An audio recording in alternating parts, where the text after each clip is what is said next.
അച്ഛനെ കൊന്നയാൾ തന്നെ ഒരു പെൺകുട്ടിയുടെ രക്ഷകനായാൽ എങ്ങനെയിരിക്കും? അങ്ങനെയുള്ളൊരു കഥ പറയുന്ന ചിത്രമാണ് Antony. Hey guys, welcome to movie traveller 2022. ചിത്രത്തിന്റെ തുടക്കത്തിൽ വെടക്ക് സേവ്യർ എന്നൊരാളെ ഓടിച്ചിട്ട് കാൽ വെട്ടിക്കളയുന്ന നായകൻ ആന്റണിയെയാണ് കാണിക്കുന്നത്. ഈ സീൻ കട്ടായി ഒരു എഞ്ചിനീയറിംഗ് കോളേജിൽ നടക്കുന്ന മിക്സഡ് വിഭാഗം ബോക്സിംഗ് ആണ് പിന്നെ കാണിക്കുന്നത്. ഇത് ആൻമരിയ, ഇവളെ വിളിക്കുന്നത് അന്ന എന്നാണ്. അന്നയുടെ അച്ഛനെയാണ് ചിത്രത്തിന്റെ തുടക്കത്തിൽ ആന്റണി വെട്ടിയത്. കോളേജിലെ മുൻ ക്യാപ്റ്റനായ റോബിനുമായാണ് അന്ന ബോക്സിംഗ് ചെയ്യുന്നത്. എന്നാൽ മത്സരത്തിനിടെ റോബിൻ ഫൗള് കാണിക്കുന്നത് കൊണ്ട് തന്നെ അന്ന റൂളൊന്നും നോക്കാതെ റോബിനെ പഞ്ഞിക്കെടുത്തു. അങ്ങനെ ബോക്സിംഗ് അവസാനിക്കുമ്പോഴേക്കും അന്നയുടെ ഫാദർ മരിച്ചതായി അന്നയോട് ടീച്ചർ വന്ന് പറയുന്നു. ആന്റണി കാൽ വെട്ടിയ സേവ്യർ അപ്പോഴേക്കും മരണപ്പെട്ടിരുന്നു. ഇതാണ് പള്ളിയിലെ ഇപ്പോഴത്തെ ഫാദർ പോള്. അദ്ദേഹം മരണ വീട്ടിലെത്തുന്നു. തൊട്ടുപുറകെ തന്നെ ഒരു മുതലാളിയായ ലോറൻസ് എന്നൊരാളും ആ മരണ വീട്ടിലേക്ക് വരുന്നുണ്ട്. ഇത് ലോറൻസിന്റെ അടുത്തയാളും സേവ്യറിന്റെ ബന്ധുവുമായ സൈമൺ. ലോറൻസിനോട് ടാർസന്റെ കാര്യം എന്തായി എന്ന് സൈമൺ ചോദിക്കുമ്പോൾ, മനുഷ്യപ്പറ്റില്ലാത്തവരാടാ, അവർ പരോള് കൊടുത്തില്ലെന്ന പോലീസിനെ കുറിച്ച് ലോറൻസ് കുറ്റം പറയുന്നു. അവിടെ നിൽക്കുന്ന കോൺസ്റ്റബിൾമാര് ഇത് കേൾക്കുന്നുണ്ട്. അതിലൊരു കോൺസ്റ്റബിൾ മറ്റൊരു കോൺസ്റ്റബിളിനോട് ഈ ടാർസൻ ആരാണെന്ന് പറയുന്നുണ്ട്. വെടക്ക് സേവ്യറിന്റെ അനിയനാണ് ടാർസൻ. ഒരു തമിഴ് പോലീസുകാരന്റെ ഭാര്യയെ വെടിവെച്ചു കൊന്നതിന് ഇപ്പോൾ തമിഴ്നാട്ടിലെ ജയിലിലാണ് ടാർസൻ. ചുരുക്കം പറഞ്ഞാൽ അവരെല്ലാം തന്നെ നല്ല ഒന്നാം തരം ക്രിമിനൽസ് ആണ്. ഇവരിലെല്ലാം വില്ലാളി വില്ലനാണ് സേവ്യറിനെ കൊന്ന ആന്റണി അന്ത്രപ്പർ. നേരത്തെ ഒരു SIയെയും ഒരു കോൺട്രാക്ടറിനെയും കൊന്നിട്ട് ജയിലിൽ പോകാതെ പുല്ലുപോലെ കേസിൽ നിന്നും ഊരി വന്ന ആളാണ് ആന്റണി. എന്നാൽ സേവ്യറിനെ കൊന്ന കേസിൽ ആന്റണിയെ ഇപ്പോൾ റിമാൻഡ് ചെയ്ത് ജയിലിലാണ്. അടുത്തത് കാണിക്കുന്നത് 6 മാസത്തിന് ശേഷമാണ്. ആന്റണി ജയിലിൽ നിന്ന് വരുവായതുകൊണ്ട് തന്നെ അത്രയും നാൾ അടച്ചിട്ടിരുന്ന വീട് ആന്റണിയുടെ ഫ്രണ്ട്സ് വന്ന് ജോലിക്കാരെ കൊണ്ട് ക്ലീൻ ചെയ്യിക്കുന്നു. ആന്റണിക്ക് ഒരുപാട് സ്ഥാപനങ്ങളൊക്കെ ഉള്ള ആളാണ്. അതെല്ലാം നോക്കി നടത്തുന്നതും ഈ ഫ്രണ്ട്സാണ്. ജെയിംസ്, ജോണിക്കുട്ടി, രതീഷ്, ഹംസ ഇതൊക്കെ ആന്റണിയുടെ ഗ്യാങ്ങിൽപ്പെട്ട ആളുകളാണ്. ആന്റണിയെ കൂട്ടാനായി ഇവരെല്ലാം കൂടി ജയിലിലേക്ക് വരുന്നു. അങ്ങനെ 6 മാസത്തെ ജയിൽവാസം കഴിഞ്ഞ് ആന്റണി ജയിൽ മോചിതനാകുന്നു. കൂട്ടിക്കൊണ്ടുപോകാൻ വന്നവരുടെ കൂട്ടത്തിൽ ഒരാൾ കൂടി ഉണ്ടായിരുന്നു. മനോജ് എന്നാണ് പുള്ളിയുടെ പേര്. ആൾക്ക് ഒരു കാലില്ലായിരുന്നു. അവിടെ ഒരു ഫ്ലാഷ് ബാക്ക് കാണിക്കുന്നുണ്ട്. ഇതാണ് അവറാൻ സിറ്റി. അവിടെയാണ് നമ്മുടെ ഈ കഥ നടക്കുന്നത്. ഇത് മനോജിന്റെ മകൾ. ബൈക്കിൽ കയറി പോകാൻ തുടങ്ങുന്ന മനോജിനെ സേവ്യറും കൂട്ടരും വന്ന ബൈക്കിൽ നിന്ന് ഇടിച്ചിടുകയും മനോജിന്റെ മകളുടെ മുൻപിൽ വെച്ച് തന്നെ അവന്റെ കാൽ വെട്ടിക്കളയുകയും ചെയ്യുന്നു. മനോജും മകളും സേവ്യറിനെതിരെ എന്തോ കേസിൽ മൊഴി നൽകിയതിന്റെ വൈരാഗ്യത്തിനാണ് സേവ്യർ ഇങ്ങനെ ചെയ്തത്. മറ്റാരുമില്ലാത്ത ആന്റണിക്ക് കൂട്ടുകാർ തന്നെയാണ് ലോകം. അതുകൊണ്ട് തന്നെ മനോജിന്റെ കാല് വെട്ടിയതിന് പകരമായിട്ടാണ് ആന്റണി സേവ്യറിന്റെ കാല് വെട്ടിയത്. പക്ഷെ കൊല്ലാൻ ആന്റണി ഉദ്ദേശിച്ചിരുന്നില്ല. ആന്റണിയും കൂട്ടുകാരും ജയിലിൽ നിന്നിറങ്ങിയ സന്തോഷം വെള്ളമടിച്ചൊക്കെ ആഘോഷിക്കുന്നു. പിറ്റേന്ന് ആന്റണി ഫാദറിനെ പള്ളിയിൽ വന്ന് കാണും.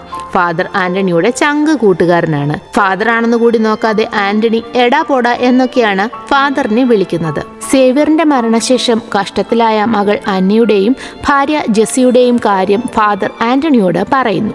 ആന്റണി സേവ്യറിനെ കൊല്ലുന്നത് ഭാര്യ ജെസ്സി കണ്ടിരുന്നു. അത് പോലീസിനോട് മൊഴി നൽകുകയും ചെയ്തിട്ടുണ്ട്. ജെസ്സിയോട് ഫാദർ സംസാരിച്ചിരുന്നു. അവർക്ക് 10 സെന്റ് ഭൂമിയും ഒരു വീടും കൊടുത്താൽ അവൾ മൊഴി മാറ്റി പറയുമെന്ന് ഫാദർ പറയുമ്പോൾ, അതൊന്നും വേണ്ട, കേസ് അതിന്റെ വഴിക്ക് നടക്കട്ടെ എന്ന് ആന്റണി പറയുന്നു. വാടക വീട്ടിൽ താമസിക്കുന്ന ജെസ്സി അച്ചാറും വെടിയിറച്ചിയും ഒക്കെ കച്ചവടം ചെയ്താണ് മകളെ പഠിപ്പിക്കുന്നത്. മകളുടെ ഹോസ്റ്റൽ ഫീസും കോളേജ് ഫീസും ഒക്കെ അടയ്ക്കാൻ വേണ്ടി ജെസ്സി നന്നായി പാടുപെടുന്നുണ്ട് എന്നൊക്കെ ഫാദർ പറയുമ്പോൾ ആന്റണിയും അതിന് സമ്മതിക്കുന്നു. വക്കീലിന്റെ ഓഫീസിൽ വെച്ച് ആന്റണി ജെസ്സിയെ കാണും. സേവ്യറിനെ മനഃപൂർവ്വം കൊന്നതല്ല, അബദ്ധം പറ്റിയതാണെന്ന് ആന്റണി ജെസ്സിയോട് പറയുമ്പോൾ നന്നായി എന്ന് മാത്രമാണ് ജെസ്സി അതിന് മറുപടി പറയുന്നത്. ഇത് കേട്ട് ഇവളെന്താ ഇങ്ങനെ പറയുന്നതെന്ന് ആന്റണി അന്തം വിട്ടു നിൽക്കും. അങ്ങനെ അവറാൻ സിറ്റിയിലൂടെ വണ്ടി ഓടിച്ചു വരുമ്പോൾ വണ്ടിയുടെ മുമ്പിലേക്ക് ഒരു ലേഡി അബദ്ധത്തിൽ വന്ന് വീഴുന്നു. ആന്റണി ബ്രേക്ക് പിടിക്കുന്നത് കൊണ്ട് തന്നെ അവളുടെ ദേഹത്ത് വണ്ടി കയറുന്നില്ല.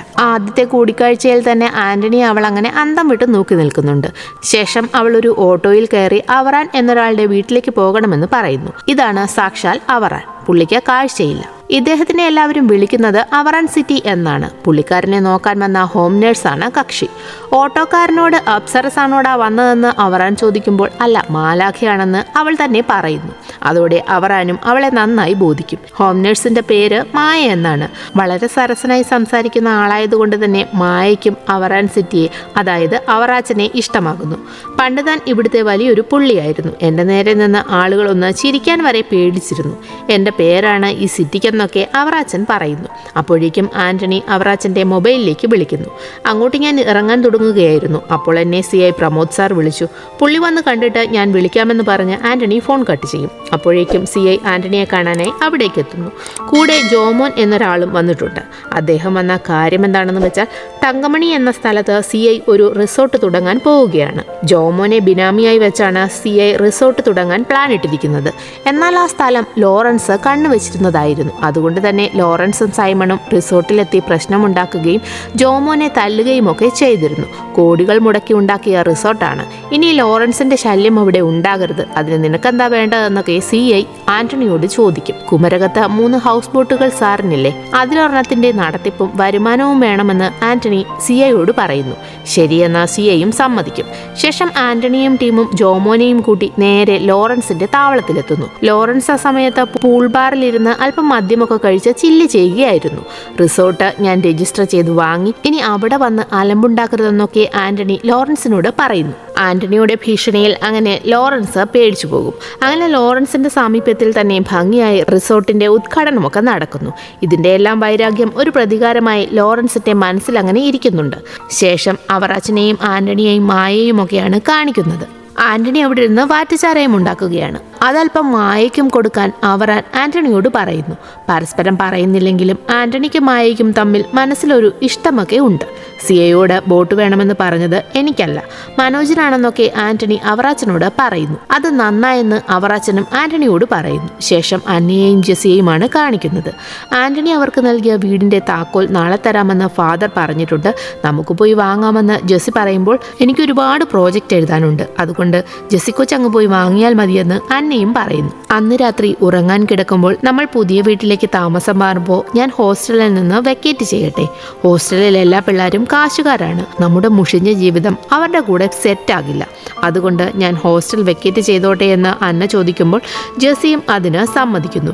ജെസ്സി അങ്ങനെ പിറ്റേന്ന് പോയി പുതിയ വീടിന്റെ താക്കോലൊക്കെ വാങ്ങുന്നു. ശേഷം അന്ന് രാത്രി നല്ല മഴയത്ത് കവലയിൽ നിന്ന് സാധനങ്ങളൊക്കെ വാങ്ങി വീട്ടിലേക്ക് പോകുന്ന ജെസ്സിയെ കാണിക്കും. രാത്രിയായിട്ടും നല്ല മഴയുള്ളത് കൊണ്ടും ജെസ്സിയെ കാണാഞ്ഞതുകൊണ്ട് തന്നെ അന്ന ജെസ്സിയെ വിളിച്ച് വേഗം വീട്ടിലേക്ക് വരാനൊക്കെ പറയുന്നുണ്ട്. ജെസ്സിയെ ഈ സമയം ഫോളോ ചെയ്ത് ചെല്ലുന്ന സൈമൺ ജെസ്സിയെ ശല്യം ചെയ്യുകയും കയറി പിടിക്കാൻ ശ്രമിക്കുകയും ഒക്കെ ചെയ്യുന്നു.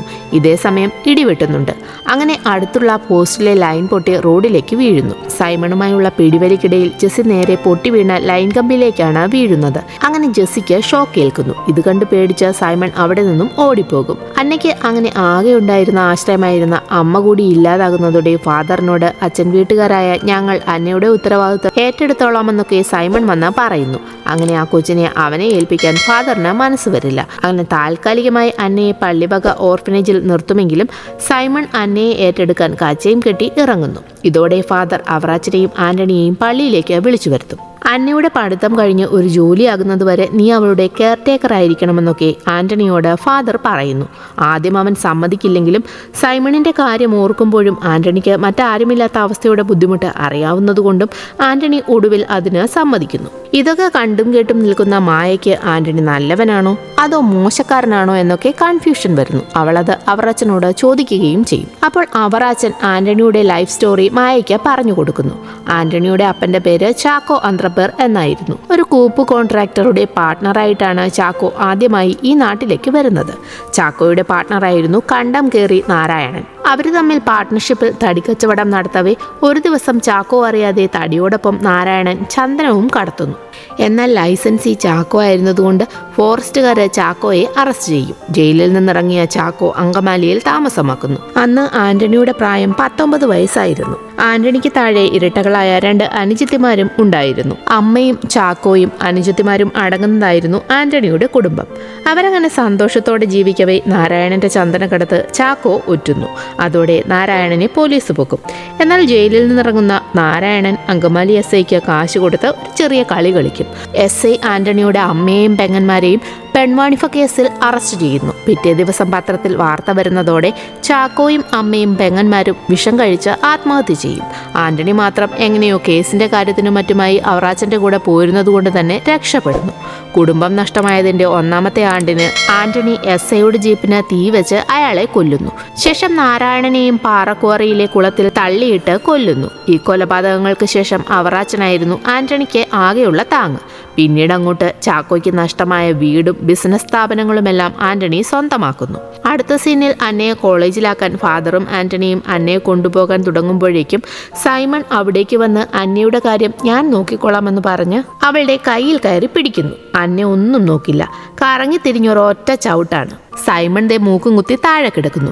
അന്നയുടെ അടി കണ്ട് ആന്റണിയും ഫാദറും അവിടെ നിന്നവരുമെല്ലാം ഞെട്ടുന്നു. ശേഷം അങ്ങോട്ട് ആന്റണി കളത്തിലിറങ്ങി എല്ലാത്തിനെയും അടിച്ചൊതുക്കും. സൈമൺ അങ്ങനെ അവിടെ നിന്ന് നാണം കെട്ട് തിരികെ പോകുന്നു. അങ്ങനെ ആന്റണി അന്നയെയും കയറ്റി കോളേജിലേക്ക് പോകുന്നു.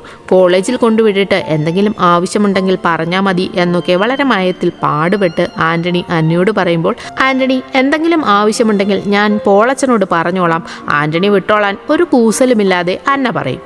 ചേടാ, ഇത്തിരി പോന്ന ഇവളെന്നെ ആന്റണി എന്ന് വിളിക്കുന്നോ എന്നൊക്കെ ആലോചിച്ച് കളിച്ച് തിരികെ വണ്ടിയിൽ കയറാൻ തുടങ്ങുമ്പോൾ ആന്റണിയെ വന്ന് അന്നയുടെ കോളേജിലെ ഡിപ്പാർട്ട്മെന്റ് ഹെഡായ ഒരു ടീച്ചർ വിളിക്കുന്നു. അന്നയുടെ ലോക്കൽ ഗാർഡിയൻ അല്ലേ നിങ്ങൾ? പ്രിൻസിപ്പളിന് നിങ്ങളെ ഒന്ന് കാണണമെന്ന് പറഞ്ഞിട്ടുണ്ട്, ഒന്ന് വരാൻ ടീച്ചർ പറയുന്നു. അവരങ്ങനെ നേരെ പ്രിൻസിപ്പളിനെ വന്ന് കാണും.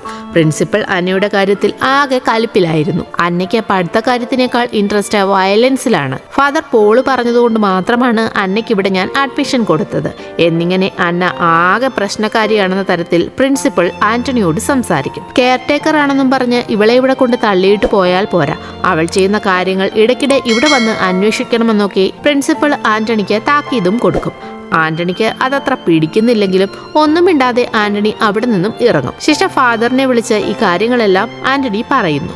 പ്രിൻസിപ്പൽ ഫാദറിന്റെ ഒരു റിലേറ്റീവ് ആയിരുന്നു. അന്നയുടെ പഠിത്തം കഴിഞ്ഞ് നീ വേണേൽ അവനിട്ട് 2 പൊട്ടിച്ചോളാൻ ഫാദറും ആന്റണിയോട് പറയുന്നു. അടുത്ത സീനിൽ ഒരു വഴിത്തർക്കം പരിഹരിക്കുന്നതിനിടയിൽ അന്നയുടെ ടീച്ചർ വിളിച്ച ഒരു പ്രശ്നമുണ്ട്, കോളേജിലേക്ക് വേഗം വരാൻ ആന്റണിയോട് പറയുന്നു. ആന്റണി നേരെ കോളേജിലെത്തുമ്പോൾ ബാസ്കറ്റ്ബോൾ കളിക്കുന്നതിനിടയിൽ ഒരു പെൺകുട്ടിയുടെ മുഖം അന്ന ഇടിച്ചു പൊട്ടിച്ചു വെച്ചിരിക്കുന്നു.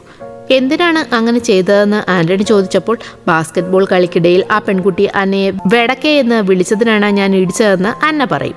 എന്നാൽ അതൊരു വലിയ ഇഷ്യൂ ആകാതിരിക്കാൻ ആന്റണി അന്നയുടെ പേരിൽ ആ പെൺകുട്ടിയോട് സോറി പറയുന്നു. ഇനി അന്നയുടെ ഭാഗത്ത് നിന്ന് ഒരു പ്രശ്നവും ഉണ്ടാകില്ലെന്നൊക്കെ ആന്റണി പറയുന്നത് കേട്ട് അന്നയ്ക്കും ദേഷ്യം വരും. ഞാനല്ലല്ലോ തെറ്റ് ചെയ്തത്, പിന്നെന്തിനാ ആന്റണി എനിക്ക് വേണ്ടി അവളോട് ക്ഷമ ചോദിച്ചത്?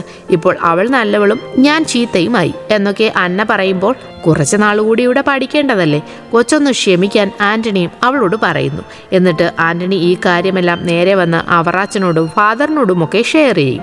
ഇതൊക്കെ കേട്ടു നിൽക്കുന്ന മായ അവൾ ചുമ്മാതൊന്നും ആവില്ല അടി ഉണ്ടാക്കുന്നതെന്ന് ആന്റണിയോട് പറയുന്നു. എന്നും കോളേജിൽ നിന്ന് ഓരോരോ പരാതികൾ ഒത്തുതീർപ്പാക്കാനായി ടീച്ചർ ആന്റണിയെ വിളിച്ചുകൊണ്ടേയിരിക്കുന്നു. ആന്റണി ദിവസവും അവളുടെ കോളേജിലെ പ്രശ്നങ്ങൾ തീർത്ത് പൊറുതിമുട്ടുന്നു. എന്നാൽ ആന്റണിയുടെ വെപ്രളവും ചാട്ടവും ഒക്കെ അവറാച്ചന് ശരിക്കും ഭയങ്കര തമാശയായിരുന്നു.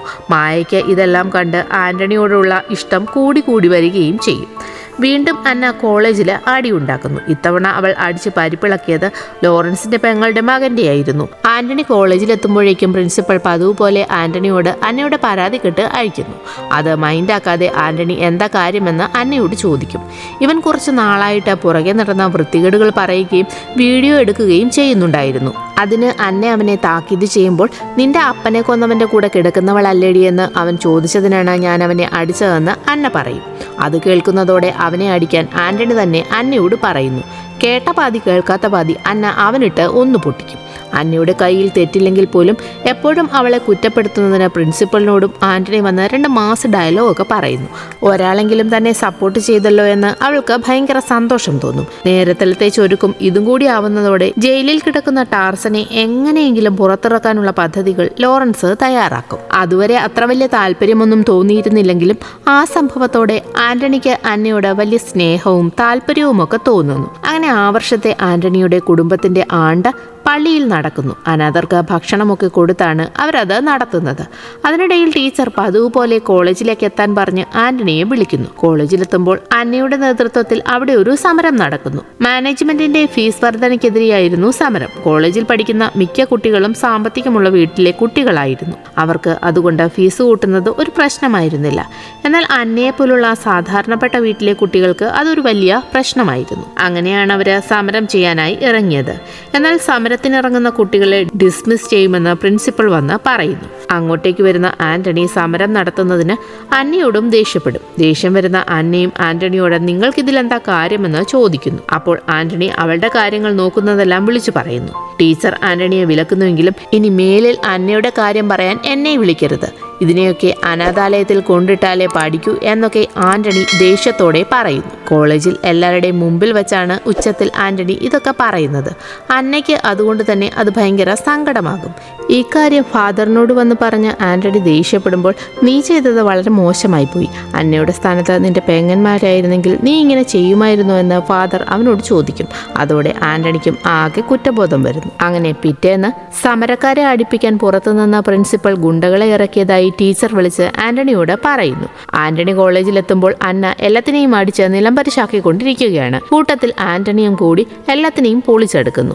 ആന്റണി എന്നിട്ട് നേരെ പ്രിൻസിപ്പളിന്റെ റൂമിൽ വന്ന് നല്ല 4 ഡയലോഗ് പറയും. അങ്ങനെ ഫീസിന്റെ കാര്യത്തിൽ മാനേജ്മെന്റ് കുട്ടികൾക്ക് അനുകൂലമായി തീരുമാനമെടുക്കുന്നു. ഈ സമയത്ത് അന്നയെ അന്വേഷിച്ചു വരുന്ന ആന്റണി കാണുന്നത് അടിക്കിടയിൽ ഊരിപ്പോയ അവളുടെ കീറിയ ഷൂവിന്റെ ലേസ് കെട്ടുന്ന അന്നയെയാണ് കാണുന്നത്. അത് കണ്ട് ആന്റണിക്ക് വല്ലാതെ വിഷമമാകുന്നു. താൻ പറഞ്ഞതൊക്കെ മോശമായി പോയി എന്ന തരത്തിൽ ആന്റണി വന്ന് ഫാദറിനോട് സംസാരിക്കും. ഫാദറിനോട് അങ്ങനെ സങ്കടം പറഞ്ഞിരിക്കുമ്പോൾ കറക്റ്റ് അന്ന ആന്റണിയെ വിളിച്ചിട്ട് നാളെ സൺഡേ അല്ലേ, ഹോസ്റ്റൽ വരെ വരണം, എനിക്കൊന്ന് കാണണമെന്ന് ആന്റണിയോട് പറയുന്നു. ആന്റണിക്ക് അത് കേൾക്കുന്നതോടെ ഭയങ്കര സന്തോഷമാകും. ആന്റണി പിറ്റേന്ന് നേരെ അന്നയെ കാണാനായിട്ട് എത്തുന്നു. അവൾക്ക് ഒരു ഷൂവും വാങ്ങി സമ്മാനിക്കും. എന്നാൽ അവൾ തന്റെ കാര്യങ്ങൾ ഇനി ആന്റണി നോക്കണ്ട, അനാഥാലയമാണ് എനിക്ക് പറ്റിയ സ്ഥലം, ഞാൻ അങ്ങോട്ട് പോവുകയാണെന്നൊക്കെ പറയുന്നു. ആന്റണിക്ക് ഇത് കേൾക്കുന്നതോടെ വലിയ വിഷമമാകും. എനിക്ക് ആരുമില്ല, ഞാനിങ്ങനെയുള്ള കാര്യങ്ങളൊന്നും ഡീൽ ചെയ്തിട്ടില്ല, ഞാൻ പറഞ്ഞത് സ്നേഹമുള്ളവർ തമ്മിൽ പറയുന്ന പോലെ അങ്ങ് കരുതിയാൽ മതി എന്നൊക്കെ പറഞ്ഞ് ആന്റണി ടെൻഷനാകും. ഇനി ഞാൻ എന്താണ് ചെയ്യേണ്ടത്, കാല് പിടിക്കണോ, ഫാദറിനെ കൊണ്ട് വിളിപ്പിക്കണോ എന്നൊക്കെ ചോദിച്ച് ആന്റണി വിഷമിക്കുന്നത് കേട്ട് അന്നയുടെ മനസ്സും അലിയും. അവൾ തൻ്റെ പഴയ ഷൂ മാറ്റി ആന്റണി കൊണ്ടുവന്ന ഷൂ ഇട്ടു നോക്കുന്നു. എന്നാൽ അതവൾക്ക് ഒരുപാട് വലുതായിരുന്നു. അന്ന അത് ആന്റണിയോട് പറയുമ്പോൾ അവൻ ചിരിക്കുന്നു, കൂടെ അവളും. അങ്ങനെ അവർ തമ്മിലുണ്ടായിരുന്ന ദേഷ്യമൊക്കെ മാറി രണ്ടാളും കൂട്ടാകുന്നു. ശേഷം പുറത്തുപോയി ആന്റണി അന്നയ്ക്ക് കുറെ സാധനങ്ങളൊക്കെ വാങ്ങിക്കൊടുക്കുന്നുണ്ട്. ആ സാധനങ്ങളുമായി രാത്രിയാകുമ്പോഴേക്കും ആന്റണിയെയും കൂട്ടി അന്ന ഹോസ്റ്റലിലേക്ക് വരുന്നു. എന്നാൽ അവിടുത്തെ മേട്രന് അതത്ര പിടിക്കുന്നില്ല. ഔട്ടിംഗ് ടൈം കഴിഞ്ഞെന്ന് പറഞ്ഞ് അവര് അന്നയെ വഴക്ക് പറയുന്നു. അതോടെ അവിടുത്തെ താമസം മതിയാക്കി ആന്റണിയുടെ വീട്ടിലേക്ക് അന്ന പോരുന്നു. അകത്ത് കയറുന്ന അന്ന കാണുന്നത് ആന്റണിയുടെ അപ്പൻ്റെയും അമ്മയുടെയും പെങ്ങന്മാരുടെയൊക്കെ ഫോട്ടോയുടെ അടുത്ത് ജെസ്സിയുടെ ഒരു ഫോട്ടോ ഇരിക്കുന്നതാണ്. അത് കാണുന്നതോടെ അവൾക്ക് ഭയങ്കര സന്തോഷം തോന്നുന്നു. അങ്ങനെ ഹാപ്പിയായി ആന്റണിയുടെ വീട്ടിൽ അന്നു മുതൽ അന്ന ജീവിച്ചു തുടങ്ങും. അന്നയുടെ വരവോടെ ആന്റണിയുടെ ദേഷ്യമൊക്കെ കുറഞ്ഞ് ഒരച്ചടക്കമൊക്കെ വരുന്നു. പിന്നെ അന്ന കോളേജിലേക്ക് വരുന്നതൊക്കെ നല്ല സ്റ്റൈലായിട്ടാണ്. ദിവസങ്ങൾ അങ്ങനെ സന്തോഷത്തോടെ മുന്നോട്ട് പോകും. അങ്ങനെ ഇരിക്കെ ഒരു ദിവസം ഫാദർ ആന്റണിയെ കാണാനായി രാത്രിയിൽ വരുന്നു. അന്നയുടെയും ആന്റണിയുടെയും വിഷയം സഭയിൽ നിന്ന് ആരോ അരമനയിലേക്ക് കത്തയച്ച് അറിയിച്ചു. നാളെ വല്യച്ഛൻ വരും, നാളെ പള്ളിയിലേക്ക് വരണമെന്ന് ഫാദർ ആന്റണിയോട് പറഞ്ഞിട്ട് അവിടെ നിന്നും പോകും. അതിന് പിന്നിലും മറ്റാരുമായിരുന്നില്ല, ലോറൻസും സൈമണും തന്നെയായിരുന്നു. പിറ്റേന്ന് എല്ലാവരും പള്ളിയിൽ കൂടുന്നു. ആന്റണി യാതൊരു ബന്ധവുമില്ലാത്ത ഒരു പെണ്ണിനെ വീട്ടിൽ കയറി താമസിപ്പിച്ചിരിക്കുന്നതൊന്നും ലോറൻസിനും സഭക്കാർക്കും അത്ര പിടിക്കുന്നില്ല. അങ്ങനെ അങ്ങോട്ടും ഇങ്ങോട്ടും ഒക്കെ സംസാരമാകുന്നു. അന്നയുടെ അച്ഛൻ്റെ ബന്ധുക്കൾ എന്ന നിലയിൽ അന്നയുടെ ഉത്തരവാദിത്വം നോക്കാനുള്ള അവകാശം ഞങ്ങൾക്കാണെന്ന് സൈമൺ അവിടെ വാദിക്കും. അപ്പൻ്റെ പേരിലുള്ള ബന്ധമാണ് നിങ്ങൾ പറയുന്നതെങ്കിൽ വെടക്ക് സേവ്യർ എൻ്റെ അപ്പനല്ലെന്ന് എല്ലാവരുടെയും മുന്നിൽ വെച്ച് അന്ന പറയുന്നു. അന്നയുടെ അപ്പൻ അവൾക്ക് 3 മാസമുള്ളപ്പോൾ ജെസ്സിയെ ഉപേക്ഷിച്ച് പോയതാണ്. സേവ്യർ ശരിക്കും അന്നയുടെ വളർത്തച്ഛനായിരുന്നു. എന്നാൽ ഓർമ്മ വെച്ച നാൾ മുതൽ ഒരു മകളോടെന്ന പോലെയായിരുന്നില്ല അന്നയോട് സേവ്യറിന്റെ പെരുമാറ്റം. അതുകൊണ്ട് 8 വയസ്സ് മുതൽ ജെസ്സി അന്നയെ ബോക്സിംഗ് പ്രാക്ടീസിന് വിട്ടിരുന്നത്. ഹോസ്റ്റലിൽ നിർത്തിയിരുന്നത് പോലും സേവ്യറിനെ പേടിച്ചിട്ടായിരുന്നു എന്നും ആന്റണി എന്നാണ് വിളിക്കുന്നതെങ്കിലും ആ വിളിയുടെ അർത്ഥം അപ്പ എന്ന് തന്നെയാണെന്നൊക്കെ അന്ന പറയുന്നു. ഇത് കേൾക്കുന്ന ആന്റണിയുടെ മനസ്സ് നിറയുന്നു, മറ്റുള്ളവരുടെ വായും അടയും. അന്ന് രാത്രി ജെസ്സി അവളുടെ അപ്പൻ രവിവർമ്മ എന്നൊരാളാണെന്ന് പറഞ്ഞ് ഫോട്ടോ കാണിച്ചു കൊടുത്തിരുന്നതായി ആന്റണിയോട് അന്ന പറയുന്നു. എന്നെങ്കിലും അയാളെ എനിക്കൊന്ന് കാണണമെന്നും അവൾ പറയും. അങ്ങനെയിരിക്കെ ഒരു ദിവസം ജോണിക്കുട്ടി ഹോസ്പിറ്റലിലാകുന്നു. ആന്റണി വന്ന് തിരക്കുമ്പോൾ മോട്ടോർ ഗ്യാരേജിലിട്ട് ആരോ ജോണിക്കുട്ടിയെ കുത്തിയതാണെന്ന് അറിയുന്നു. ബോധം വരുമ്പോൾ തന്നെ ഉപദ്രവിച്ചത് ടാർസനാണെന്ന് ജോണിക്കുട്ടി ആന്റണിയോട് പറയുന്നു. ആന്റണിയും ഫാദറും നേരെ സിഐയെ വന്ന് കണ്ട് ഇതിനെക്കുറിച്ചൊക്കെ സംസാരിക്കുന്നു. ലോറൻസ് തന്നെയാണ് ടാർസനെ ഇപ്പോൾ ഇറക്കിയിരിക്കുന്നത്. ശത്രുക്കൾക്ക് പ്രിയപ്പെട്ടവരെ ഇല്ലാതാക്കുക എന്നതാണ് ടാർസന്റെ രീതി. സേവ്യറിനെ കൊന്നതിന്റെ വൈരാഗ്യത്തിലാണ് അവൻ ജോണിക്കുട്ടിയെ ഉപദ്രവിച്ചത്. അതുകൊണ്ട് അവനുമായി ഒരു ഒത്തുതീർപ്പിന് ശ്രമിക്കാൻ CI ആന്റണിയോട് പറയുന്നു. ഈ സമയം ആന്റണിക്ക് വേണ്ടി ഞാൻ ടാർസനെ പോയി കാണാൻ പോവുകയാണെന്ന് അവറാച്ചൻ ആന്റണിയോട് വിളിച്ചു പറയും.